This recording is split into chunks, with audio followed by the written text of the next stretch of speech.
Sahabat Kutardi Georgia yang dimuliakan.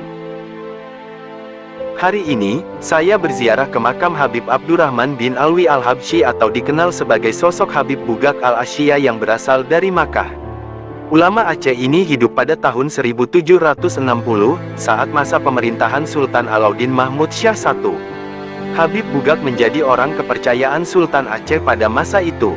Habib dan kepercayaan Sultan Aceh untuk wilayah Bugak dan sekitarnya yang memiliki wewenang pemerintahan sekaligus wewenang keagamaan, yang jarang diperoleh seorang pembesar sebagaimana tercantum dalam dokumen Sultan tahun 1206 Hijriah dan lainnya.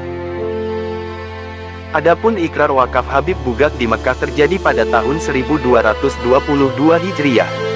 Sementara dokumen kerajaan Aceh yang ditandatangani oleh Sultan Mahmud Syah pada tahun 1206 Hijriah dan dokumen kerajaan Aceh yang ditandatangani oleh Sultan Mansur Syah pada tahun 1270 Hijriah, menyebutkan dengan tegas nama dan tugas Sayyid Abdurrahman bin Alwi atau Habib Abdurrahman bin Alwi.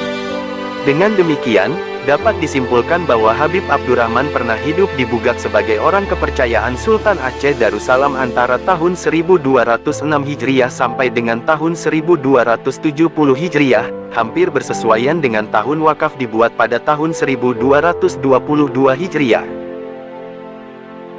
Habib Bugak Asyiah menjadi inisiator penggalangan dana dari masyarakat Aceh.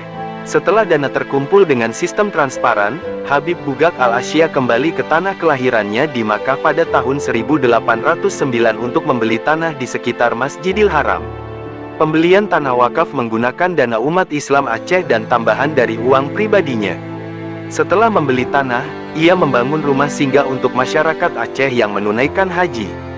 Tanah wakaf dan rumah diberi nama Baitul Asyiah yang artinya rumah Aceh. Ikrar wakaf yang dilakukan Habib Bugak Al-Asyiah 2 abad yang lalu, hasilnya masih bisa dinikmati oleh jemaah haji asal Aceh sampai saat ini. Berawal dari inisiatif Habib Bugak bahkan sejak dia belum berangkat ke Tanah Suci. Pada masa lalu perjalanan haji dilakukan menggunakan kapal laut, yang memakan waktu berbulan-bulan bahkan sampai tahunan. Tak sedikit pula jemaah haji yang kemudian menetap di Arab Saudi.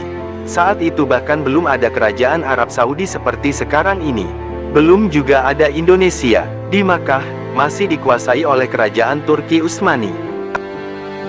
Akhirnya di depan Mahkamah Pencatatan Wakaf, dimasukkanlah syarat mengenai penggunaan tanah wakaf itu maupun hasil uang dari pengelolaannya. Habib Bugak yang akhirnya setuju namanya dipakai sebagai penanggung jawab dalam ikrarnya menyatakan bahwa wakaf itu hanya diperuntukkan kepada jemaah asal Aceh. Lalu, saat Masjidil Haram direnovasi, tanah wakaf ini termasuk digunakan untuk perluasan lintasan tawaf. Oleh mazir atau pengelola wakaf, uang ganti rugi digunakan membeli 2 bidang tanah di kawasan yang berjarak 500 meter dari Masjidil Haram. Tanah itu dibangun hotel oleh pengusaha dengan sistem bagi hasil. Dari situlah, bonus untuk jemaah Aceh mengalir tiap musim haji lebih dari 20 miliar setiap tahunnya. Dan dibagi langsung tunai untuk jamaah haji asal Aceh. Salam sukses selalu, Kutardi Georgia.